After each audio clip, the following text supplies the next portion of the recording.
রামায় রামভদ্রায় রামচন্দ্রায় মেধস্যে রঘুনাথায় নাথায় সীতা ওই পতে নম। শ্রী আবার রামচন্দ্র ভগবান কি জয়, জয় শ্রীরাম। এবার 2024 সালের ভগবান শ্রী রামচন্দ্রের আবির্ভাব মহা উৎসব কবে পালন হবে আর কিভাবে পালন করবেন, এই রামনবমী ব্রত যারা ভক্তি সহকারে নিষ্ঠাভাবে পালন করবেন তাদের কী পূর্ণ ফল হবে, এবং যারা এই ব্রত জেনেই হোক বা না জেনেই হোক যদি পালন না করেন তাহলে তার কি গতি হবে, কোন নরকে পতিত হবে, সেটা কোন শাস্ত্রে উল্লেখ রয়েছে সেটা আমরা জানাবো। রামনবমী মহা উৎসব বাড়িতেই খুব সহজে কিভাবে পালন করবেন, সেদিন কি কি করবেন আর কি করবেন না, কিভাবে অর্ঘ্য প্রদান করবেন, তুলসীপত্র কার চরণে দেওয়া যাবে কার চরণে দেওয়া যাবে না, পুষ্পাঞ্জলি কিভাবে দেবেন, অর্ঘ্য মন্ত্র, প্রণাম মন্ত্র, পুষ্পাঞ্জলি মন্ত্র সবটাই বিস্তারিত থাকবে এই ভিডিওটির মাধ্যমে। ভিডিওটিতে যাওয়ার আগে সবাইকে জানাই জয় বিপুল ব্লগের পক্ষ থেকে সুস্বাগতম। কেমন আছেন আপনারা? আশা রাখছি সকলে কৃষ্ণ কৃপায় ভালো আছে, আমরাও ভালো আছি। মর্যাদা পুরুষোত্তম ভগবান শ্রী রামচন্দ্রের আবির্ভাব তিথি চান্দ্র পঞ্জিকা অনুযায়ী চৈত্র মাসের শুক্লপক্ষের নবমী তিথিতে পালিত হয়। এই রামনবমী মহা উৎসব ভগবান শ্রী রামচন্দ্র আবির্ভাব হয়েছিলেন এই চৈত্র মাসের শুক্লপক্ষের নবমী তিথিতে মধ্যাহ্নকালে, যখন পূর্ণবর্ষ নক্ষত্র যুক্ত হয়েছিল। তিনি সূর্যবংশে আবির্ভূত হন চৈত্র মাসের শুক্লপক্ষের নবমী তিথিতে মধ্যাহ্নকালে রাজা দশরথ মাতা কৌশলা দেবীর সন্তান রূপে। যখন ভগবান শ্রী রামচন্দ্র আবির্ভূত হলেন তখন রাজা দশরথ সহকারে সকল অযোধ্যাবাসী আনন্দে উল্লাসিত হলেন, আর তখন থেকে ভক্তগণ শ্রী রামচন্দ্রের জন্ম মহা উৎসব আনন্দের সহিত পালন করেন। এমনকি দেবতারাও পর্যন্ত নাকি এই রামনবমী মহোৎসব পালন করেন। তাই আপনারাও এই 2024 সালের রামনবমী মহোৎসব অতি ভক্তি সহকারে নিষ্ঠা সহকারে পালন করবেন। চলুন এবার প্রদান করছি কবে রামনবমী মহোৎসব পালিত হচ্ছে। 17 এপ্রিল 2024 খ্রিস্টাব্দে বুধবার রামনবমী মহোৎসব পালিত হচ্ছে। এই রামনবমীর দিন কী কী করবেন চলুন জেনে নিই। সেদিন অবশ্যই চেষ্টা করবেন ব্রহ্ম মুহূর্তে ওঠার এবং প্রাতকালে স্নান সেরে পূজা আদি করবেন, যেমনটা নিত্য পূজা করে থাকে। আর যদি কারো বাড়িতে রামচন্দ্রের বিগ্রহ বা চিত্রপট থাকে তাহলে কি করবেন। ভগবান শ্রী রামচন্দ্র যেহেতু মধ্যাহ্নকালে দুপুর 12টার দিকে জন্ম হয়েছে, সেই জন্যই যথারীতি অভিষেক করতে হবে। এবার অভিষেকের জন্য অর্ঘ্য প্রদান করতে হবে। কি কি লাগছে চলুন দেখে নিই।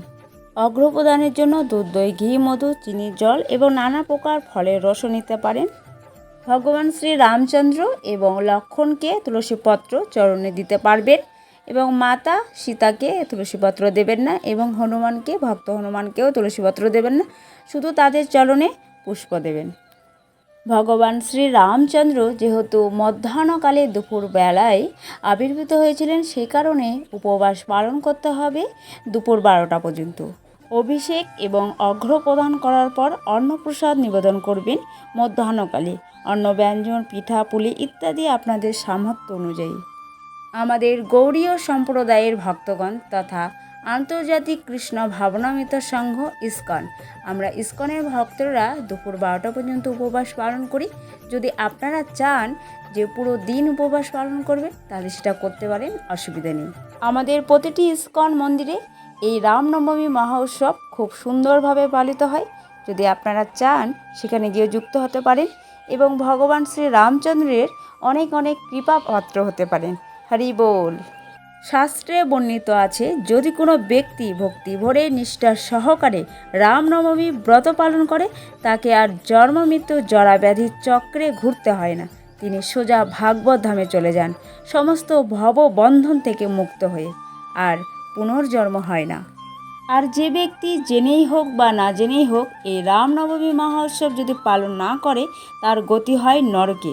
তাকে নরকে বাস করতে হয়, কুম্ভীপাক নরকে অনেক অনেক বছর ধরে পৌঁছতে হয়। অগস্ত্য সংহিতায় এই কথা বর্ণিত আছে।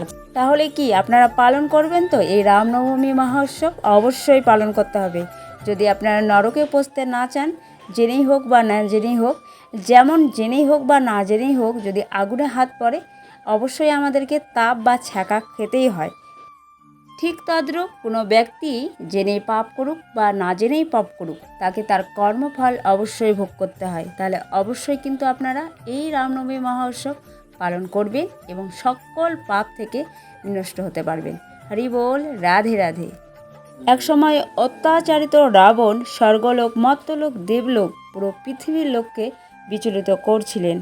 সেই অত্যাচারিত রাবণের কারণে তখন দেবতারা ভাবেন ভগবানের কাছে গিয়ে প্রার্থনা করবেন এবং ভগবানের কাছে প্রার্থনা করছিলেন তাদের রক্ষা করতে এবং ভগবানকে আবির্ভূত হতে বলছিলেন। ভগবান তাদের কথা দিয়েছিলেন সেই দুষ্ট রাজাকে, রাবণকে বধ করবেন এবং শান্তি ফিরে আনবেন। ভাগবতে নবম স্কন্ধে দশম অধ্যায়ে উল্লেখ রয়েছে ভগবান রাম নিজেকে 4 অংশে বিভূত করেন এবং রাম, লক্ষ্মণ, ভরত, শত্রুঘ্ন রূপে অবতীর্ণ হন দশরথের পুত্র রূপে।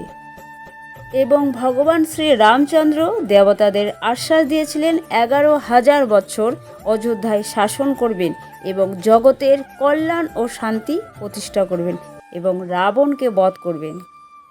শাস্ত্রে বর্ণিত রয়েছে এই রামলীলায় অংশগ্রহণ করেছিলেন সমস্ত স্বর্গের দেবতারা। ব্রহ্মা ছিলেন জাম্ববান, ইন্দ্র বালি রূপে, সূর্যদেব সুগ্রীব রূপে।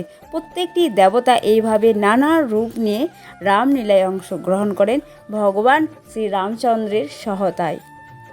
ভগবান শ্রী রামচন্দ্র যখন অযোধ্যা শাসন করছিলেন তখন কোনো প্রকার দুঃখ ছিল না। সকলেই সমস্ত দুঃখ, কষ্ট, ক্লেশ, জরাব্যাধি থেকে মুক্ত ছিলেন। যদি কেউ স্বেচ্ছায় মৃত্যুবরণ না করত তাহলে মৃত্যু নাকি তাকে ছুঁত না, এমনটাই শাস্ত্রে উল্লেখ রয়েছে। আর এই কারণে ভগবান শ্রী রামচন্দ্রকে বলা হয় আদর্শ রাজা। তিনি কখনো নিজের মর্যাদা লঙ্ঘন করেননি। আপনারা অবশ্যই সকলে এই রামনবমী মহা উৎসব পালন করুন, নিজে পালন করুন, পরিবারের সকলকে উৎসাহিত করুন।